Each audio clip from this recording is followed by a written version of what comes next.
So overnight line movers, sportsbookreview.com, the best place to check these out. Specifically, SBRodds.com. The lines never sleep overnight, and they are ever-changing. SMU, Teddy, seeing a little bit of movement here versus Cincinnati. Line opened up at 4.5. Now we're seeing 3.5, even 2.5s showing up across the board here at some outlets. Opened up a total 133.5, now sitting 134 at some outlets here. Interesting line movement here because everybody knows Cincinnati is tough. They bring the defense on the road. SMU struggling a little bit, but that line moving in their direction. Sure. Just one last note on the Indians, because I have to make this point one last time. They weren't just money losers. Okay, they didn't just lose money. They were number 28 out of 30 teams in terms of losing money. They were awful. They killed you. And they won 91 games. It's impossible to make money with that team.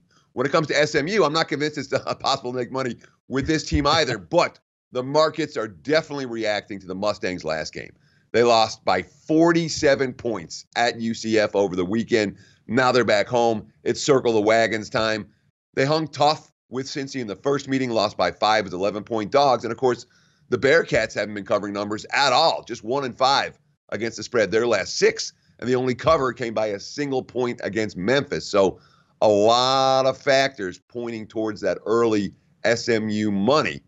The biggest one, the embarrassing loss they suffered last time out. It's supposed to be a circle the wagons game for SMU. Nova bounce back time or Nova collapse time, Teddy? Not looking good in the past week to 2 weeks here for them. Early line indication says yes. Nova bounce back. Looking at 3.5s opening up across the board. Now sitting at some at 5. Looking at Chris, Intertops, Bet Online, Sportsbook.ag, offshore accounts. Sitting at -5. 142 as the total here. Moneyline split plus 183, -218. Getting back to the pavilion, getting back to normal. A hot Marquette squad. Well, Villanova getting that early money here is kind of interesting, Teddy.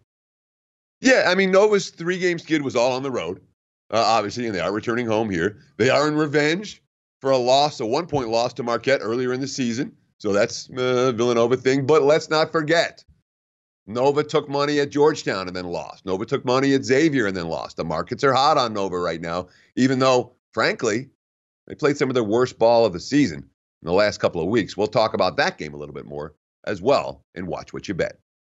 Yep, one last quick one to keep an eye on there. 20s are leaving the board, Teddy, or should I say have left the board in UVA versus Georgia Tech. Line opened up at 21. We had it at 19. Now seeing right now as we tape the show, 18s across the board, over, under. Looks like opened up around 118, 117. That one sits at 120, 121 across the board.